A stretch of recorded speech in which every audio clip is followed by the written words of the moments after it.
Hi, it's Paula. This is the Common Book Show, and we're here today. We've got our special guest, Jason, who has just shown up after 25 years of not seeing him. And we have Richard, who is here every week.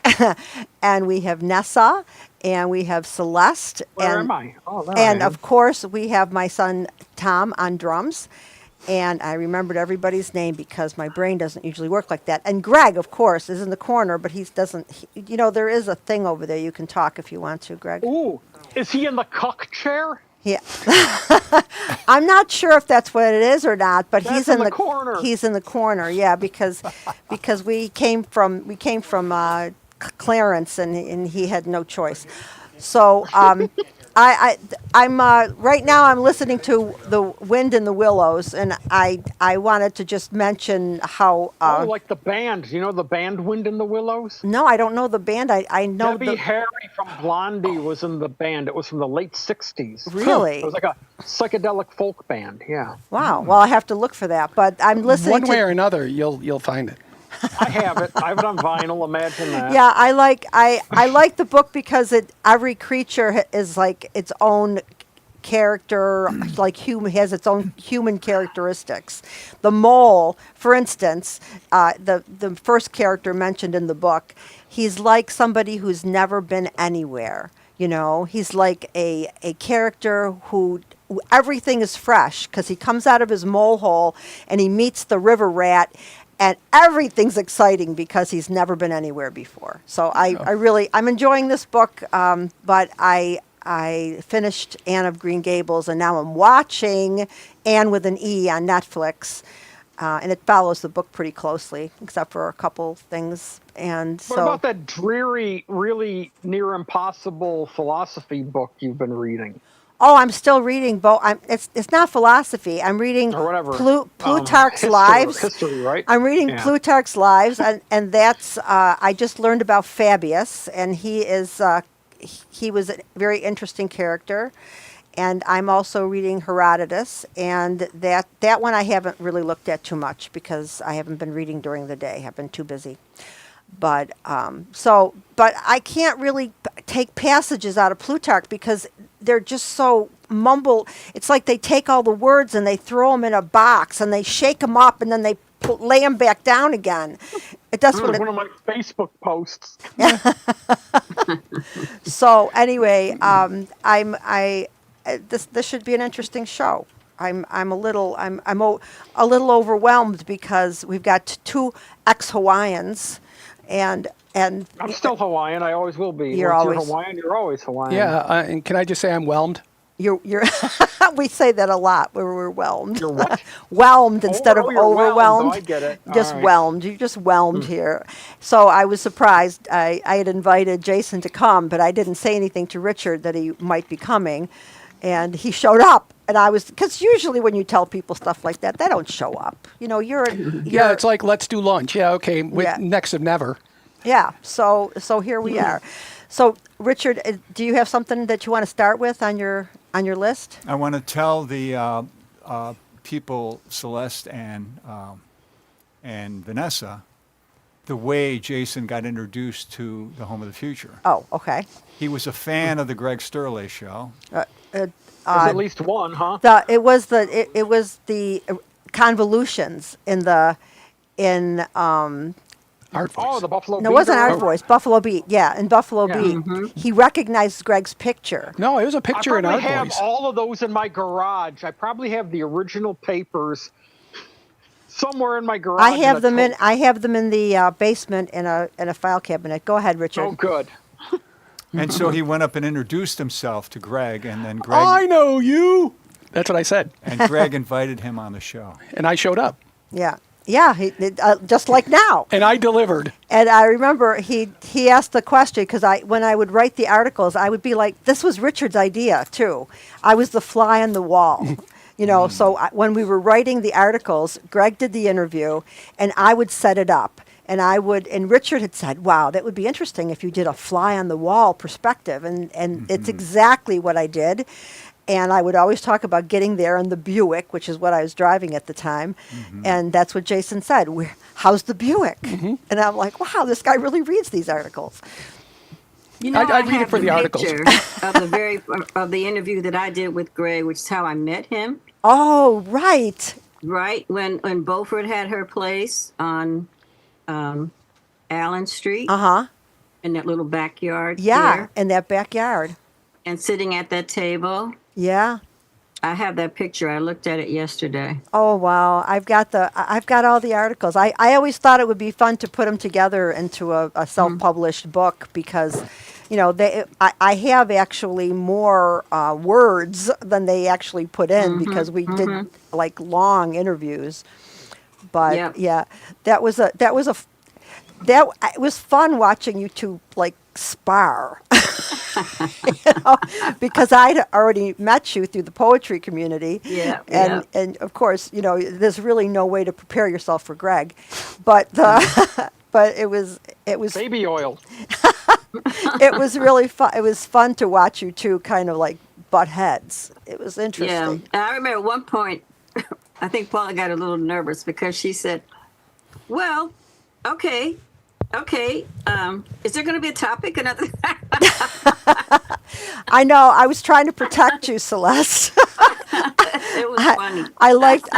I liked you, and I didn't want you to be upset or hurt or angry. But you know, you held your own. You were good. No. You were great. It was fun. You know, Craig is very smart. He's very sharp and witty and bright. Yeah, I and it know. was fun. Greg's. First I look at the brains. Yeah. Okay. That's my. It was fun. It was fun. And the interesting thing, you never knew when his response was a real response, a little sarcastic response, a little dig. Yeah, something factual. Yeah, You just had to roll with it. when he was, yeah, he had. I know. I used to get mad at him sometimes when we first started becoming friends because he would tell me things that weren't true just to throw me off, and then I would store that Like information in my mind. Like he told me he didn't like art. And then one day he told me his favorite artist was, I mean, I can't remember the guy who does just the big patches of color. I can't remember his name. Rothko? Rothko? Rocco. I said it I first. like him too. And so I said, "What do you mean your favorite artist is Rothko? You told me you didn't like art, you No, know." that's Art, the guy on the corner. So Bell. so he did that a lot to me, and until finally I figured it all out. But Yeah. so what are you up to, Celeste? I haven't seen you in a while. It's been crazy. I've had past week I did a conference on human trafficking, sponsored by the Coalition to Empower Young Women and Girls. Is this in Buffalo? Yeah, they held it at the Buffalo Science Academy, which is now housed in the old Medaille. Oh, okay. And then I did a couple of performances of my Running on Faith. You know, it's Black History Month, so Yeah. we all get called up, right? So, Oh yeah. You know, Right. what about Google getting rid of the Black History Month on their calendar? How do you feel Oh. about that? well, you know, they've gotten rid of all the, They got rid of everything, but they got rid of Yeah. that too. Yeah. and they claimed that it was from Musk. being able to keep up with it, whatever. But, you know, cultures keep their own thing. So we'll post our own as we have done as the other cultures. I'm sure Diwali and Yeah. the Muslim Jewish community. We'll just have to like roll it. Is there anything? So, Yeah. I haven't been leaving the house as far as going to see things. I keep saying I'm interested and I never get to it. But I'd love to come and see something you're doing. Are you doing more this month? I mean, that was last month. That was So, last month. That was last month. I I might missed be doing everything. a thing at the Library for Women's History. It's hard to say. Okay. Because this last round, we did sing the AARP Foundation sponsored us for a couple of community centers. Oh, So that that's was how- nice. That's nice. Yeah, Yeah. yeah. I I'm mean, do- it's always nice you get a few extra pentuans for doing the work. Yeah. Yeah, Yeah. and I'm going to be doing the screening room this month. oh, are you? Yeah, yeah. I in fact I want to talk to them because I've been thinking about trying to put together a. Now, I don't know. I mean, maybe if I run this past you, a musical night where we do an old musical and it's a sing along. That's cool. Oh. That's fine by me. Yeah, I used to have people come to my house and do it, but I thought, you know what? There was a nominal charge, I could figure out how much it would cost for tickets for each person, and just break even. I don't care about making money on it because it would. I want to do it for my grandchildren so I could force them to watch old musicals. Come along and listen to the lullaby So, of you know the cover? Broadway, the hip hooray, and Yeah, Screening rooms still exist? The door cover is $3, right? Everybody pays $3 Oh. to get in. oh yeah. For the poetry thing. Yeah. Yeah, for the screening room. Mhm. Yeah, but anyway, I'm going to talk to him But about I think it. that goes to the house. Yeah, it does. If you're going to do it, Yeah, I just maybe wanna- it's $5 or something. I just want to cover the cost. I mean, just as long as I cover the cost, I don't care about making money on it because I don't think you're supposed to because they're still in the public. They're not in the public domain yet. These movies. Yeah. But anyway, that's my Yeah. new idea. I think that's cute. Talk to Sandy about it. I mean, I think she's pretty open. Yeah, As long as people know that it'll be something new, because poets come ready to read Yeah. as well. yeah. Hey, one. Paula. Yeah. Paula, are you familiar with the Forbidden Zone? that was a horrible movie. It's the best movie ever made. It's the best musical. Yeah, it's a In the musical. late 70s. Oh, yeah. It's a musical Richard with Elfman, all kinds of crazy Danny animations. Elfman's older brother, It's directed it, phenomenal. and there's a woman who was topless in it for most of the movie, and Hervé Villechaize was in it. That's Before, why I went into filmmaking was because of that movie. I don't really think people would know the lyrics to that. Oh, they would. Oh, they sure would. There's a big fan base. Well, we'll Yeah, but they cons- have to show up at the screening room. Yeah, I well- don't know well- that the people at the screening room who That would go. be a popular one.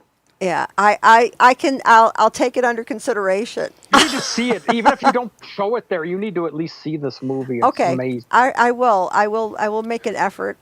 Okay, so I have it on DVD, and I have it on VHS. okay, I'd like to see it. Then I'll. I have Liquid Sky on DVD, but you. Oh, wouldn't- that's great, too. That's a great soundtrack. I Yeah. got the soundtrack album So- a couple months ago. but so- Repo Man, an even better soundtrack. Yeah. Oh, that's So, a great soundtrack as well. Yeah. Jason, when did you come back to the area of Buffalo, Western New York? It was around August or December of 2012. So it's been a short 13 years. I had a lot going on. That's not really true. That's a lie. Yeah. So this is if you got in touch with me on LinkedIn.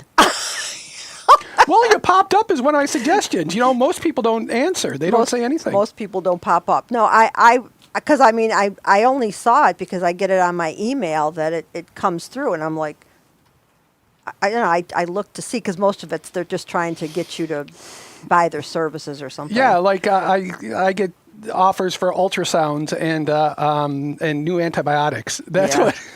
Yeah. Well, anyway, I was shocked to hear from you. New antibiotics. Why? You have gonorrhea? Because I'm a doctor. Oh. You've gonorrhea. Great question. No, one Thanks done. for that, Nessa. 2 grams of ceftriaxone IM. See ya. Don't want to be ya. Yeah. All right. So we usually stick to a different format, but we're gonna try to stay like a comedy show today. on track. So is there something besides this the reason for Jason being here that you wanted to talk about this week? Sure. Okay. Okay, let me find it. Again, that's what she said. Wrong hole. Again. Yeah. So I'm just waiting. Ah, here we go. Okay. I'm using a different computer and it's clunkier. There's a Commodore? No, the Amiga was. Do you still have the Amiga? This is Are interesting. you- Okay. Eyeglasses were invented and people were wearing them. Right. How many years before someone said, hey, let's take these lenses, put them together, and make a microscope? So you have... So the so glasses came first. Yes. Well, As a monocle. well, the magnifying glass came first because Anton von Leeuwenhoek in about 1534, if I'm not mistaken, he's the one who did the microscope. So How many years would you say it was from the time where people had these little lenses About to the point where someone said, what happens if we put two of them together? or somebody took it and looked up at the sun. It was Right. 400 years. Oh, I would say 200. 400 years. That's a long time for a lack of curiosity, wouldn't you say? Yeah, I would say. Okay, now, DNA Can you spell that? was discovered, Yeah. okay? How long before someone said, can we take it apart and put it back together differently? Well, That, DNA. that was about 40 years. 60. Well, 2010, because it was 53 when Watson and Crick wrote their 953-page paper, or word paper, which that's the essence of intellectualism. You're right, in 10 pages, what you could say in 10 paragraphs. But they did it really tight. Because Linus Pauling, who won the 1962 prize in chemistry, he had the right idea for DNA, except he was a chemist. He wasn't a biologist. So what's the difference between biology and chemistry is water. So instead of being like this, Pauling's was like this. He had it backwards. Unlike the ladder, the double helix ladder, so that's why he was so close but so far away. But then being able to reduplicate, that was thought about when I was in residency, because where I was a resident, they were doing all this cutting edge stuff. You know, that what's interesting is, because I don't like to say it because it sounds like I'm being a snob, you know, so that's why I don't say it. But when I finished residency in Durham, I went down to Greenville, South Carolina, and there was a nurse in Greenville who had a brain tumor. And so she goes up to Duke in Durham, and they were using smallpox that had been genetically engineered. They injected it into her tumor, and it cured her. But what didn't have this light on it Wow. was somebody else got 10 times as much, and that didn't work as well. Oh. But Edward Jenner was it in 1670 or 1653 when he realized, that was just after the Black Death, or before it, was he in the 1700s? It was the one who noticed that the milkmaids always had the smooth complexion because cowpox left you scarred. You've heard of smallpox. Do you know what the great pox was? Gray. Is that what you're saying? No, Gray the- pox? the No, the great. great. The great. The great pox. Large Oh. great. Because you had smallpox, there was a great pox. Do you know what the great pox was? No. That was syphilis. Because syphilis untreated gives you these big wounds, you know, and you get them on Yeah, the yeah. palms too. They're disgusting. They're full of bacteria. Thank God I don't know. But Thank God. smallpox leaves you look like you got shot with a salt gun, and the cowpox also leaves you all pocked up like chicken pox scars, all these pox viruses. And that's when he got the idea of getting the scrapings and injecting it under the skin to treat the smallpox by using the vaccinia, which is one that's similar but not the same. So that just kind of worked. You know, it's like using allspice instead of cinnamon. Wow. So since this guy really is, and I'm saying this guy, and I'm sorry, I don't mean to be rude. I'm just feeding you, and I'm just like, Jason. Yes. this is deep. Yeah. Jason. Yeah. So he really is a medical professional. Yeah. Yeah. Because nobody just talks like that. I do. I did before I graduated med school. He's got one of So I'm those. not going there. He's got one of those minds. I Yeah. want to ask then, who is the guy? Mesher, who they're giving credit for DNA discovery. Who is that? Messer. How does that work? That was Watson and Crick, though. So I'm not sure what which one to which you refer, because there was all piecemeal work. Like there was X-ray crystallography, which was done, and they got an idea of it. That's kind of like if you have your binoculars but you don't have a telescope, you can see there's something standing over there, but you're not sure what it is. Yeah. Like that. And so because Marshall, what was his name? Because it happened very quickly, because Marshall Nirenberg is the one who figured out the genetic code. Because when you look at it, how it works, it's really miraculous. It's truly mind-boggling, and that's why you have people that are as believers in science as people are as believers in God, because they both have that amazing, looking at the complexity. But the proteins, the reason why you can't take a string of proteins and let it make a protein that you have in your body is when your body makes it, it's one at a time. So as they interact, they fold up as they come out. But if you straighten it out, they would not do the same thing. And protein deformities are why you have congenital diseases. That's the whole thing. Yeah, and how about this whole thing with where they're able to go into the DNA and like CRISPR? Yeah. They're CRISPR. They can change Yeah. the person's. I saw something on television where they had a kid who had the blood disease. Anemia? Not anemia. No, it's Leukemia? It's the one that only affects African people. Sickle cell. Sickle cell. Yeah, and this kid was like 12 years old, and he had sickle cell all his life, and they went in and they fixed it. Well, yeah, that's They fixed it. Wow. because blood is a special one. Because blood cells become enucleated, red blood cells. The nucleus just through the nature of it, the nucleus goes not immolates. That's lit on fire. It just goes away, and so they live 120 days. That's it, and so we can count on that time. That's why the hemoglobin A1C is works, because it's marking those hemoglobin, or the hemoglobin, those red blood cells that day, each one.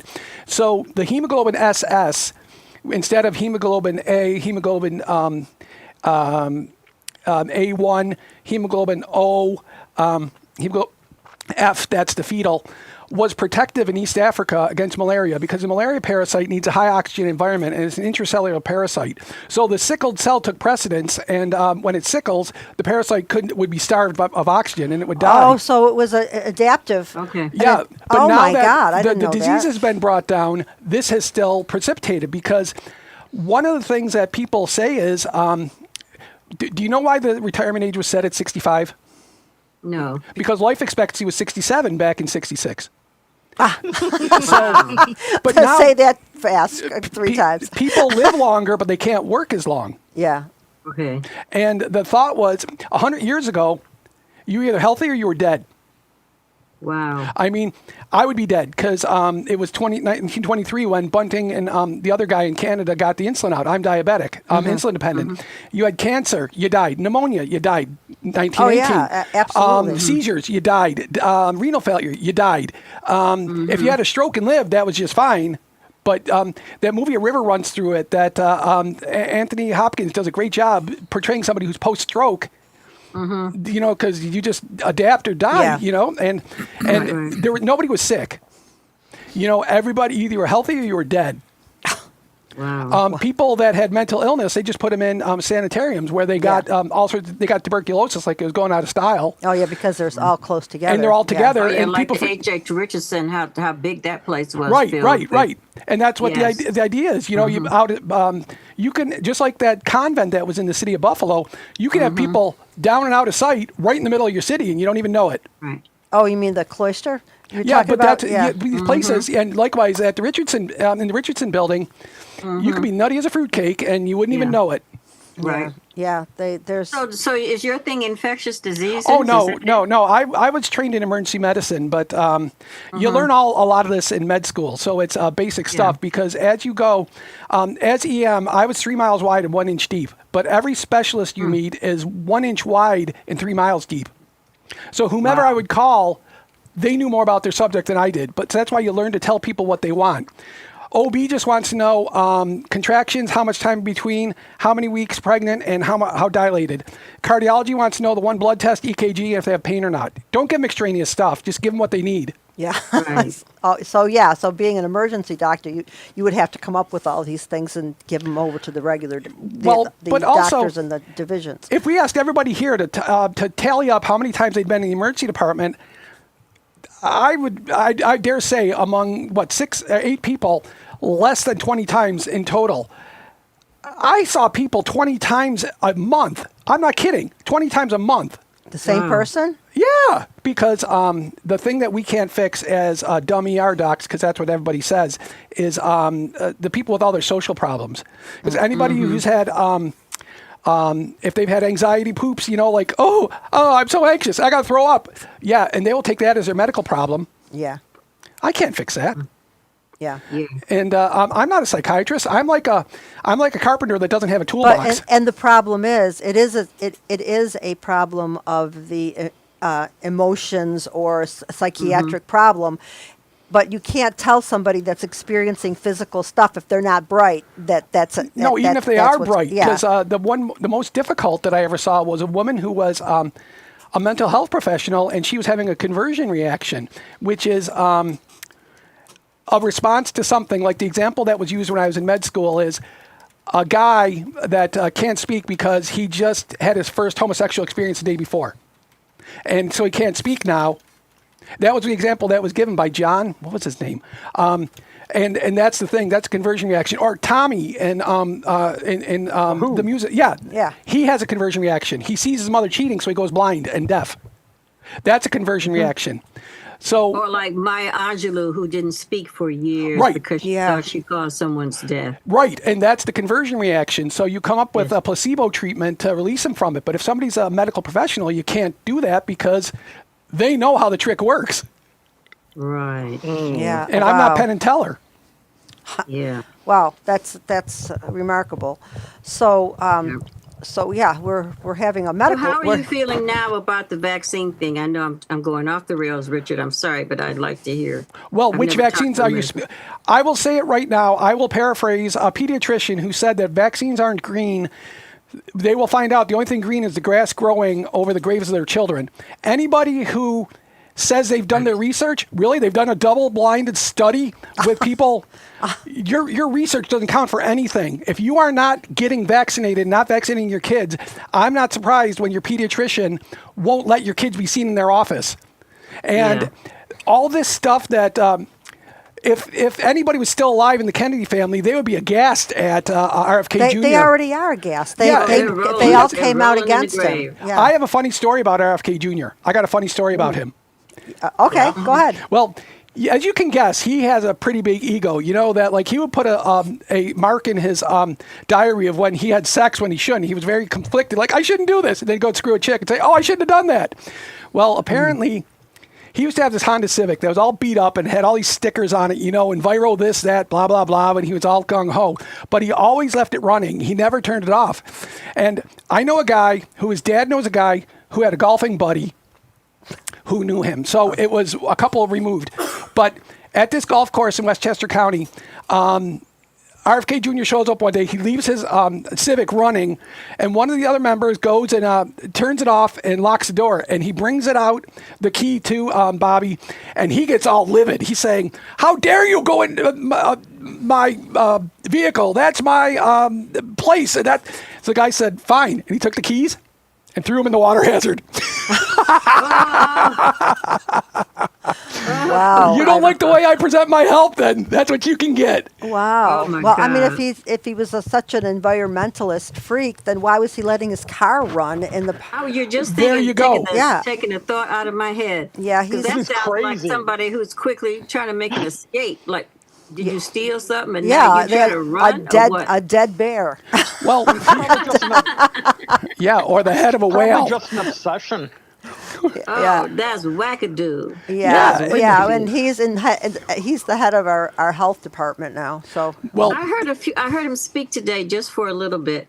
What is wrong with him? Like, Oh. why does he sound how he sounds? the story is brain reflex dystrophy. That's why he has his raspy voice. But the pejorative Yes, people the say it's brain from worm. substance abuse. oh well, his Oh, his sister from sounds like substance his abuse? What sister about sounded the like that brain too, though. worm? Don't forget about the brain worm. Do you know what's what happens to people that have brain worms?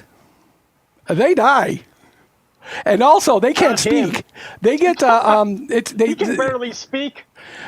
well. The He guy can't does speak have a too law good. degree, and I don't. I only have a medical degree. But Only I like that. if you I get only have a medical. the people that get A's and They were B's go to asked- med they were- school, they C's were and D's talking go to to law him school. today about the memoir that he was writing because I was looking at, CNN has the book channel, Book TV, Yeah.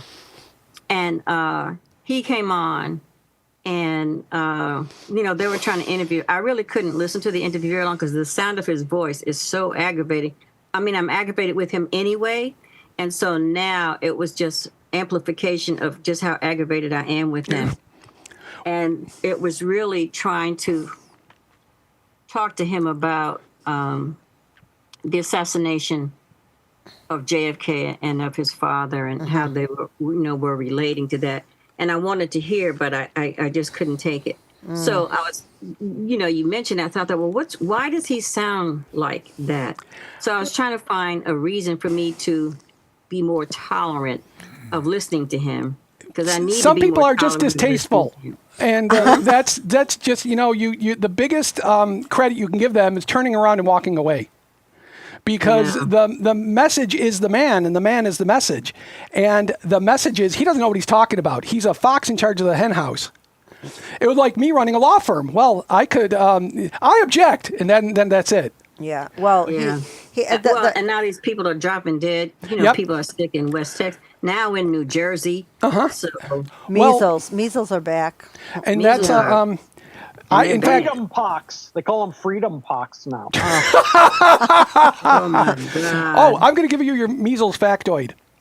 The rash appears like somebody pouring the rash over you. So it starts at the head and goes on down.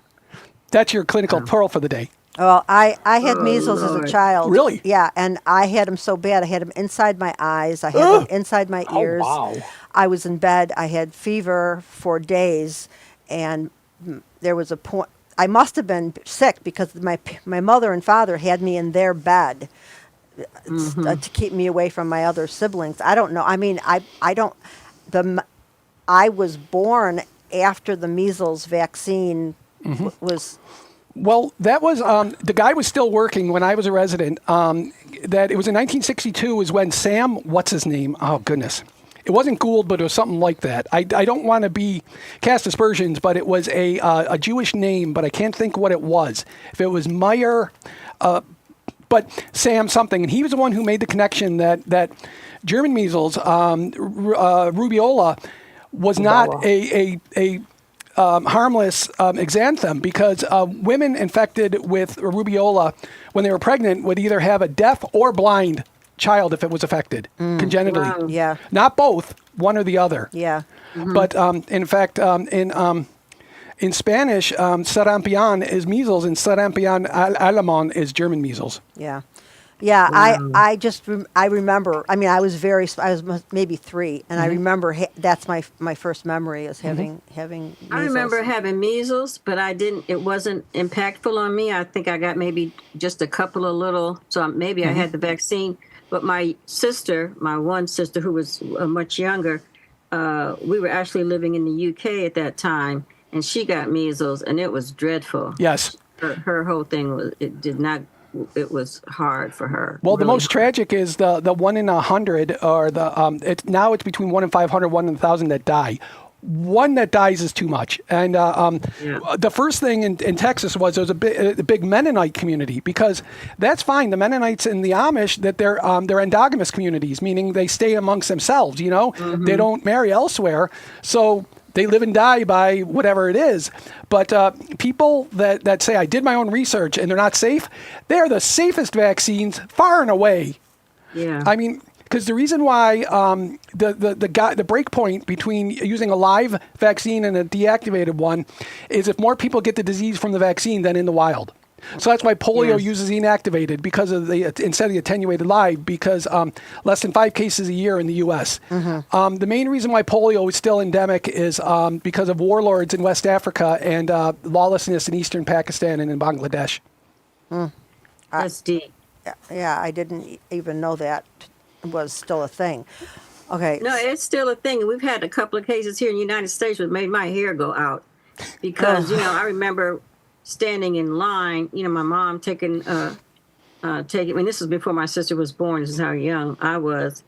And the first round of polio vaccine, they do it on your skin. And then the second round I got, because you have to go back. That was when I first got the sugar cube. And I was so happy. It was like, oh my God, thank God. They're not going to stick, because we were told to be strong, be brave, don't cry. Well, what was the vaccine that left a ring of? There was like a shot that had a ring, and it was like It was big. That was polio. Was that wasn't it? No, polio? that was That's that was the polio. smallpox That's the little because scrapes Smallpox. that they No, do. it was there was the bifurcated needle and they'd stick you like 15 times. That's Yeah. why I Yeah, would leave they that. make the little puffy circle. Yeah. Oh, okay. Yeah. So I didn't. I remember having that, but I didn't because I had a scar for a long time. Well, my mother Yes. was Everyone Yeah. does. Yeah. a polio pioneer, and she actually was paralyzed for 3 days.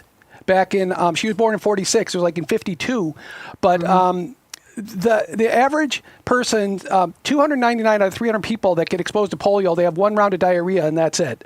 But the one out of 300 that gets paralytic, ranging from Mitch McConnell's leg, or Yeah. a woman that was a friend of my mother's, the leg, to needing the iron lung. Or, Iron lung. Yeah, wow. Because they get paralysis of the diaphragm, and that's the paralytic form. And unfortunately, places that have poor sanitation, that's why it still goes. Or people listening to demagogues tell them about what they think. You know, Yeah. There was a song Yeah. from Spirit of the North, which is Canadian. They're from Alberta or Manitoba, but they have a song called "Tell Me What I Think," and Wow. and that's what it is. That demagoguery has no place, you know, because there's two senators that are doctors. One is Cassidy. Where's he from? But I forgot what he does. But he was something medical. But he voted for JFK or RFK Jr. But he said, be clear about it. Vaccines are safe and effective. The other is John Barrasso, who is an orthopedic surgeon from Wyoming. Yeah. So he's an orthopedic surgeon. So ortho, taking the smartest students, making them into the dumbest doctors. And if you have any ortho people, they've heard these jokes before. But I'm going to tell you some medical jokes about ortho. How do you hide a dollar bill from an orthopedic surgeon? I don't know. You put it in a book. How do you hide? Right. I just had shoulder surgery in September. Thank you. How do you hide $100 bill from an orthopedic surgeon? Put it in an orthopedic book. No, you put it in a book with no pictures. How can you find Ortho's car in the parking lot? I don't know. It's the Jag with the comic book on the front seat. What comic book? What comic book? It's either the Hulk or Daredevil.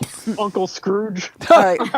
Speaking of Scrooge diving into all that money, that would hurt. He wouldn't be able to. He would just splat, and he'd be like, "That would really hurt." Then again, if I had that much gold, you know, I'd suffer the pain.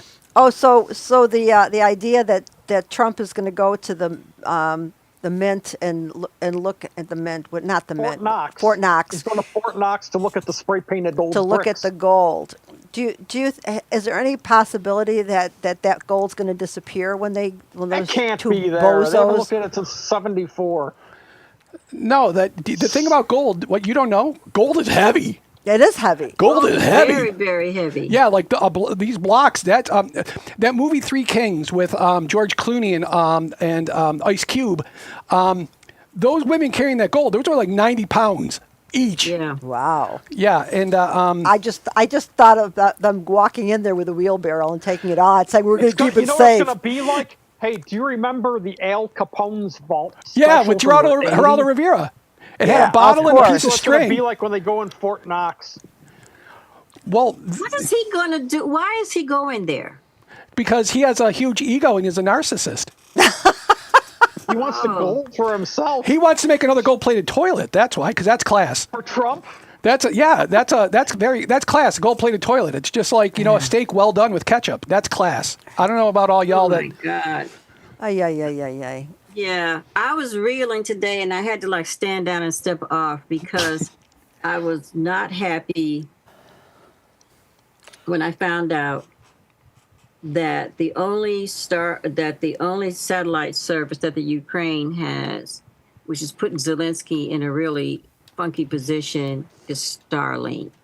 Oh, I know that. I knew that was the service that was in there, and it was because of Musk. But I'm very ashamed right now that Yeah. that this is happening. I feel shame for the.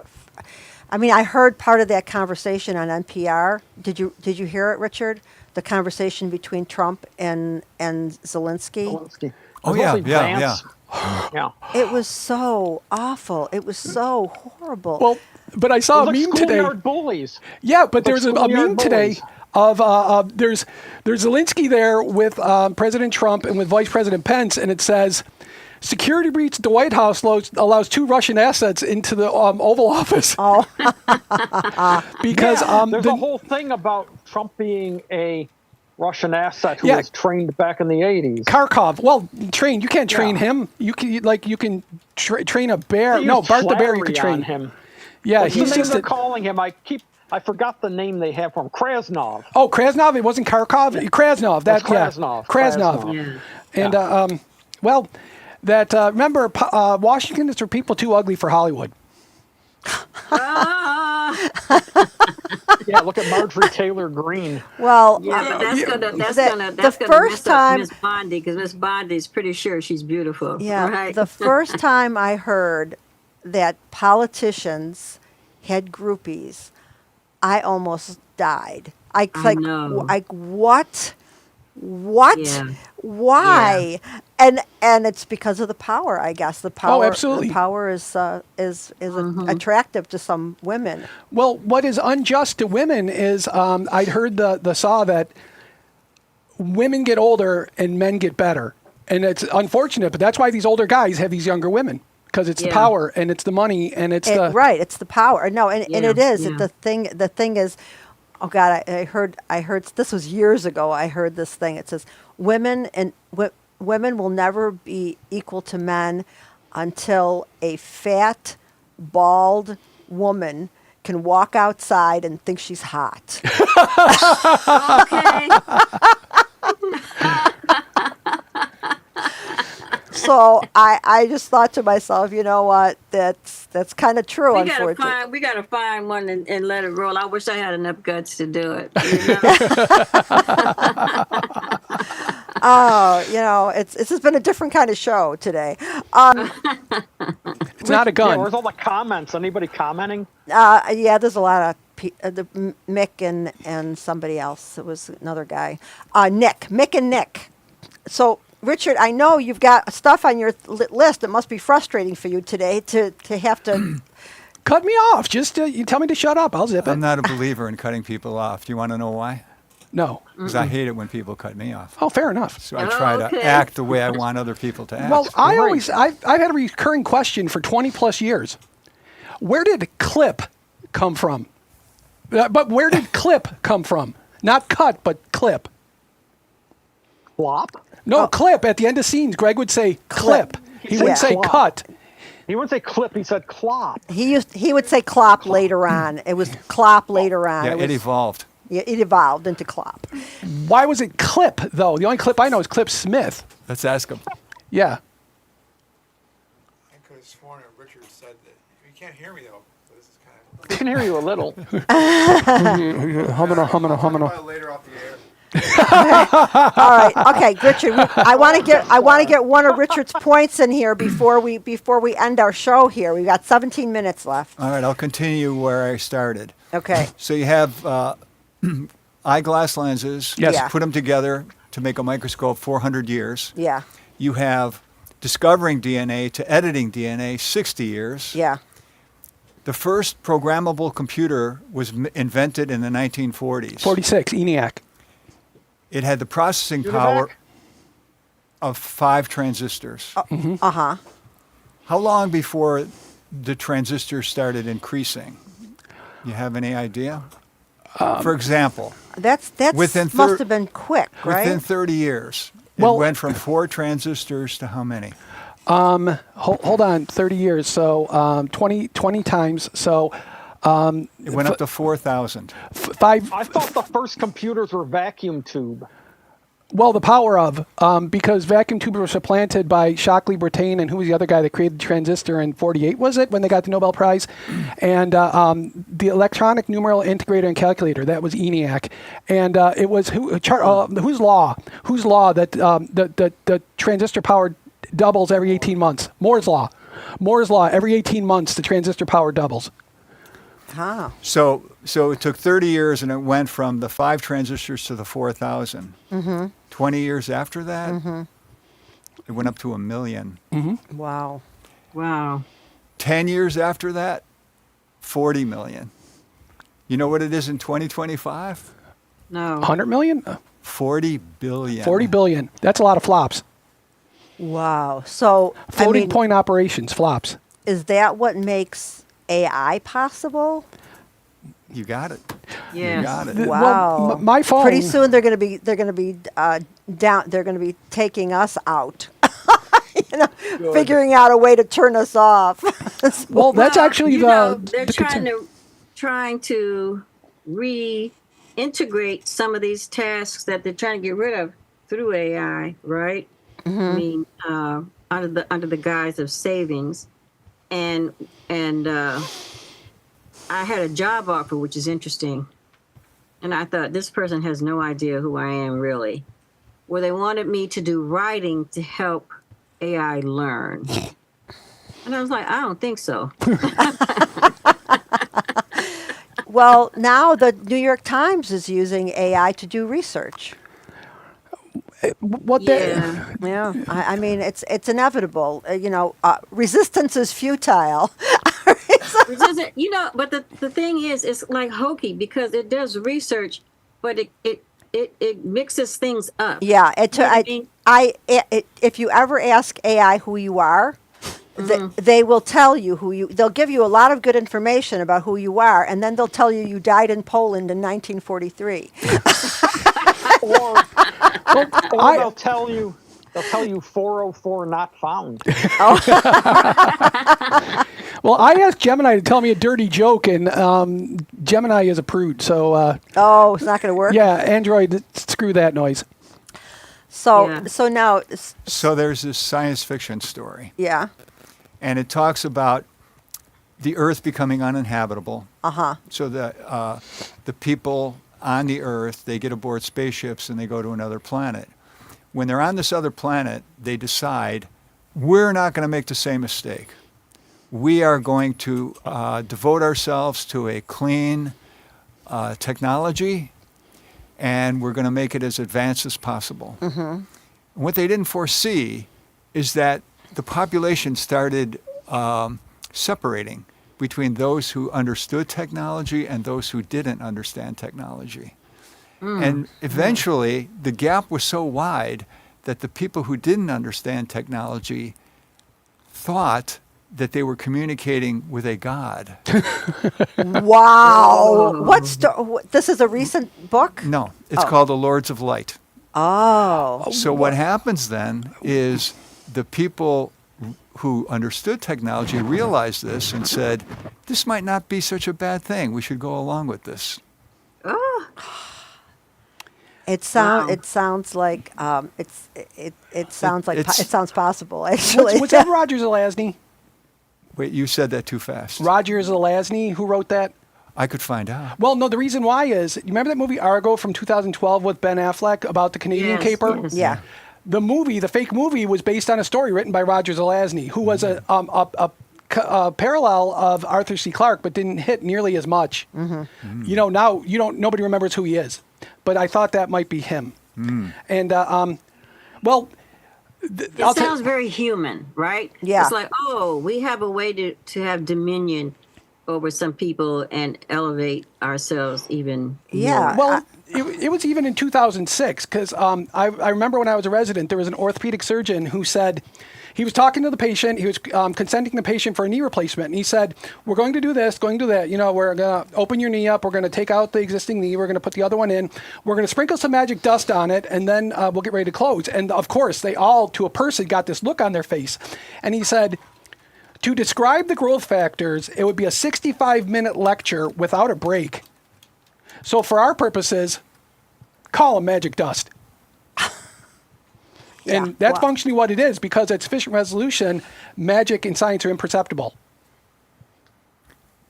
It was That it is was Roger outrageous. Zelazny. Wow. My God. So I think that in even in ancient times when the priests were very powerful over the people, they used a kind of that kind of fakery.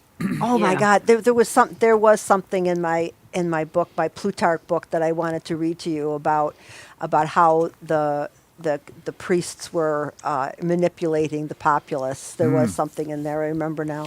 Well, what are the truisms of ancient society? The first thing they figured out how to do is how to brew alcohol, whether it was mead with honey or it was wine or beer. That's right. been The other for a thing long is time. they needed something to believe. Like Bruce Springsteen sang in 1980 on Nebraska.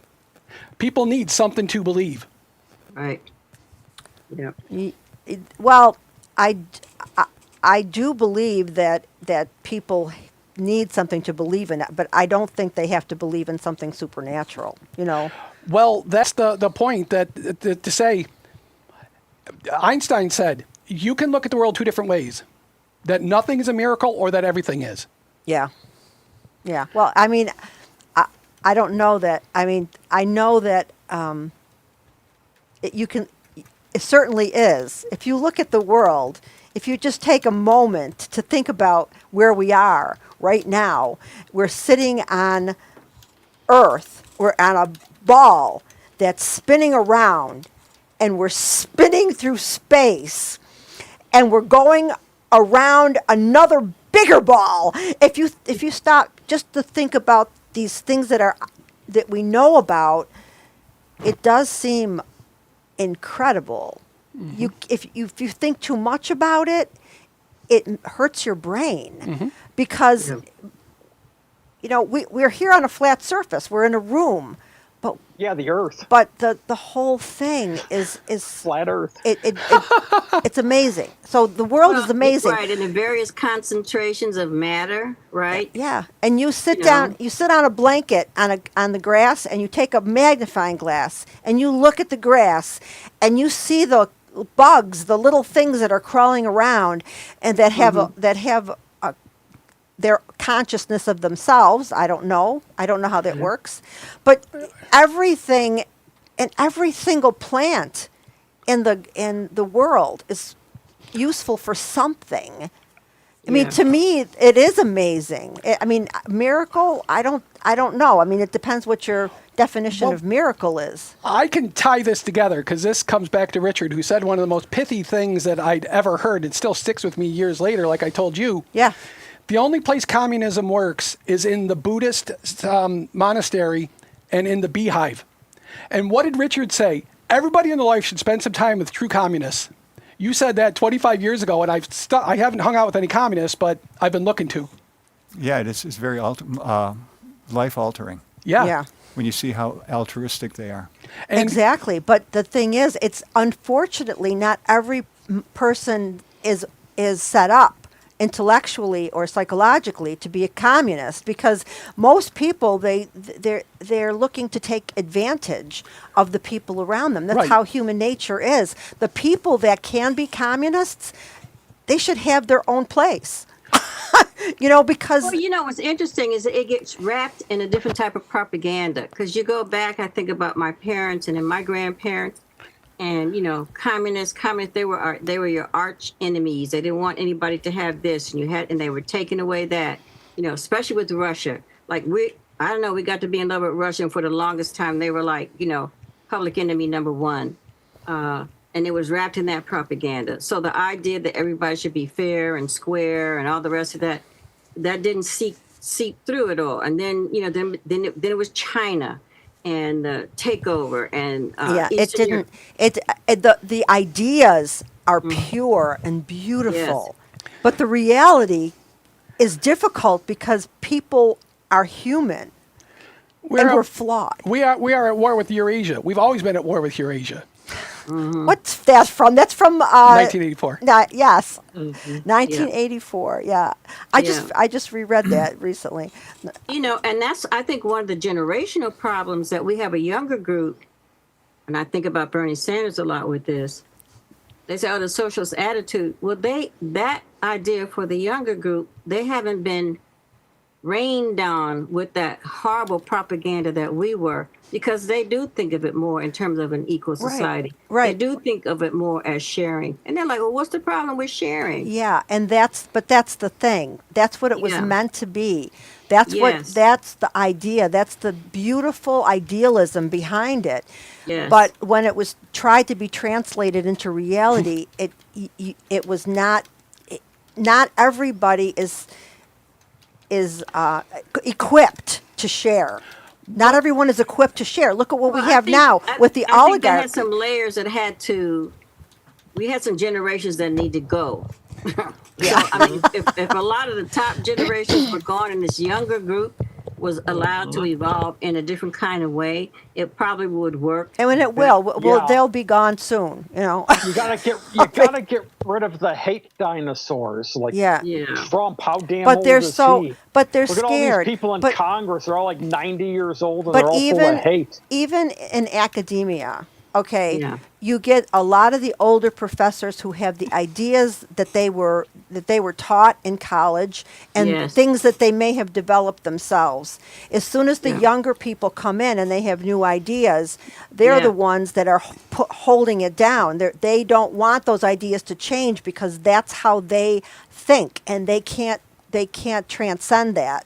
So Yeah. so we really are in a period where once all that generation starts going, the people that can't handle it, Yeah. maybe there'll be something better on the other Part side. of, the, part of the problem, if you think about it, is that life expectancy is just too long now, maybe. Don't say And that now because these- I plan on these living for at dinosaurs least are living another 20 forever years. and dominating the power. Before there used to be when people would die off younger, you would have more of a generational shift and change because of that. Yeah, but the And now thing they're is, just not going away. They're 90 years old and they won't retire. yeah, we got a lot of those politicians right now.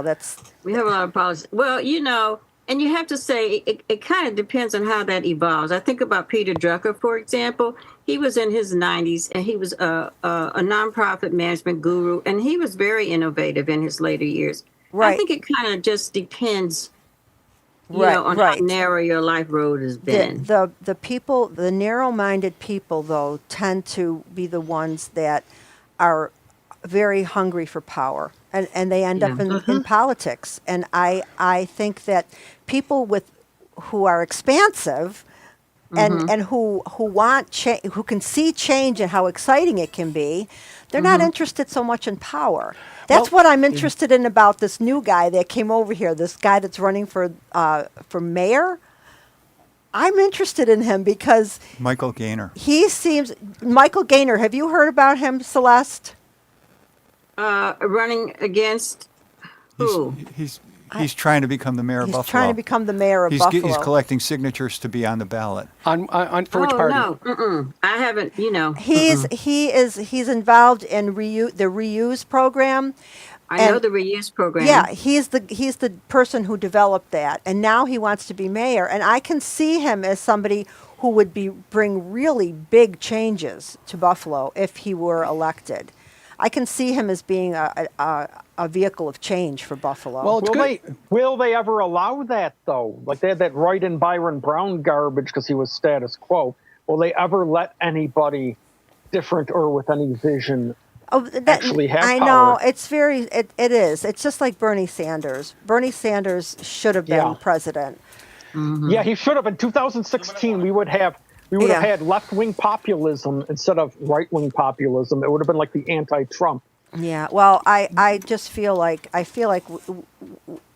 maybe we're not ready as a race, a human race. Well, it's good to have Some an of us are ready, and some of us just don't have. I like to think that some people are more evolved than others. it's good to have an open mind, but not so open that your brains fall out. Yeah, that's true. Well, as a doctor, I can see where that would be important to you. Yeah, and that's why. Well, I saw it in the Caribbean where people, you promise everybody everything now, they're going to vote for you.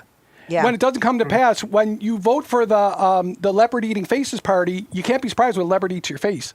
Yeah, Right, I know. It's right. like that. You knew I was a snake when you took me Yeah. in. You know. Yeah. Or like, That great song, "The Snake" Yeah. by Al Wilson. or That's a wonderful song. the scorpion and the You know, frog. it's interesting. Are you It's my reading nature. the scroll that Richard puts up on the screen? Well, Richard's writing things, but there's also Bring out people. either yeah. empathy or self-centeredness. We must become the leaders we want to see running the country. Yeah, I know. I am mean, become death. I'm ready. Yeah, Rich, I know this has been a different kind of show, but I think we're getting ready to close now. So we've got 35 seconds if anybody wants to get a word in. One word. I guess the we're at a loss now. But thank you Not everybody I. for participating. It was very exhilarating and I kind of I don't think I'm gonna be able to sleep tonight. Exhilarating like a roller coaster or like a punch in the face? I don't think it punches in the face are exhilarating. Well, it depends on who punches you. Oh, no, now I let it don't be think refreshing so. like a good white wine spritzer with some lime. Okay, Refreshing. good. Okay, now we're done. Thank you so much, everybody, for participating, and we're going off the air.